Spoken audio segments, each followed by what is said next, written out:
My name's Jim Little. I'm the Director of Technical Sales for National Ready Mix, major ready mix supplier in the greater Los Angeles, Orange County areas, Southern California.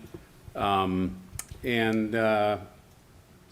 I'm going to talk a little bit about some of our present day challenges and what we do to kind of navigate that minefield, if you will, changing from a C150 Type 5 cement to a C595 Type 1L. So I'm going to start off with this picture, and if we look at this, can we pick out what slump test or what concrete mix design has 1L cement in it?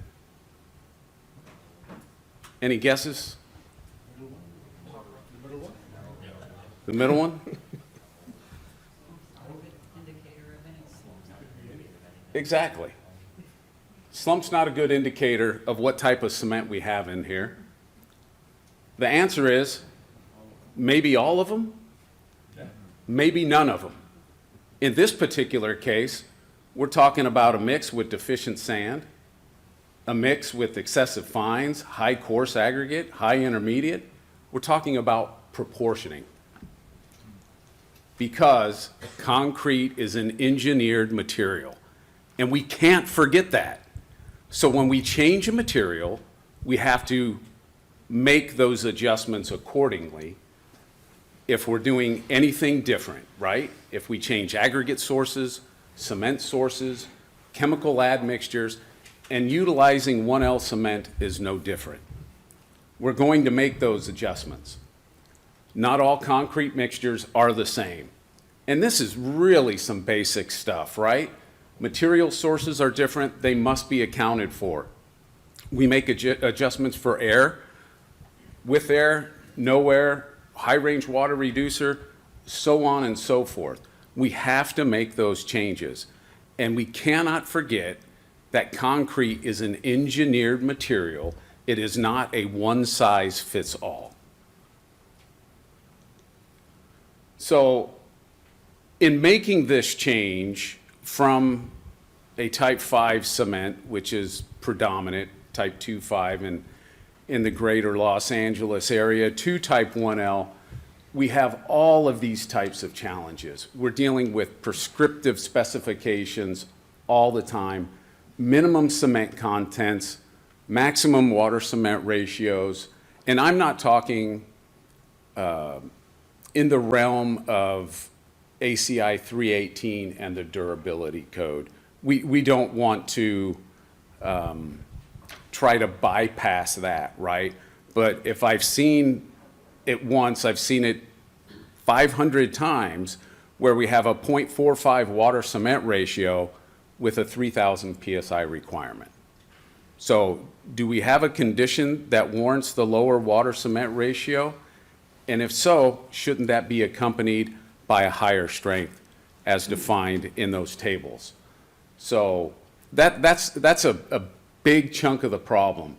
A lot of times there's unreasonable expectations, like 1L cement is going to fix all, right? We're going to reduce our carbon footprint and 1L is the answer.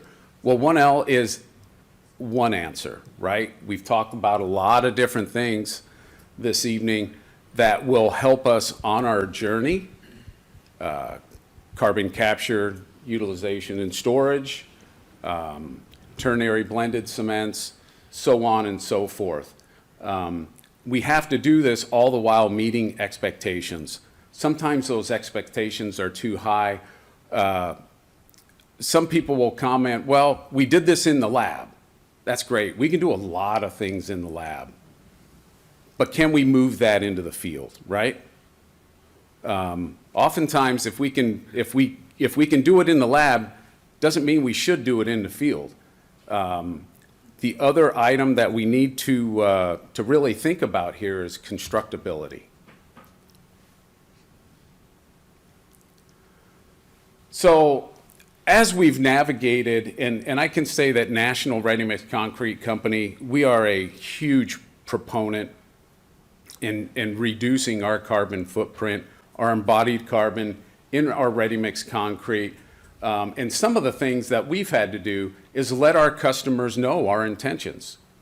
We bid 1L cement. That goes into our quotations. Our mix design, 1L cement. It is not an either or. It's a 1L application. It's on our mix submittals along with additional informative materials. We inform the design team. We make phone calls to the contractors, to the engineers, to the architects. We supply whatever supporting data we have. Do we have all supporting data? We have thousands of mix designs. And every day, our director of technical services, you know what he's doing? Proportioning another mix that he's never proportioned before. I don't know how it happens. We all know concrete. It's very dynamic, right? And so things are always changing. But that supporting test data is very important to provide that strength, shrinkage, modulus of elasticity, whatever other physical requirement or performance characteristic that, that we're going to be gauged upon. We also provide supporting technical papers, references. Gary mentioned the paper that was performed and the 3-year study up at Oregon State. That's great background. There was a question earlier about how do we talk or prove our long-term durability. And quite frankly, the only thing we have is the history of Portland limestone cement done in other countries, really. It's not new, but it's relatively new to the United States. So the only thing we have is that history, and it's different material, right? And not all materials are created equal. However, we have to rely on sound engineering judgment as well as the test data and test procedures that we have available today. So I think this is kind of the end of it right here, where PLC is just the beginning. Gary touched on it.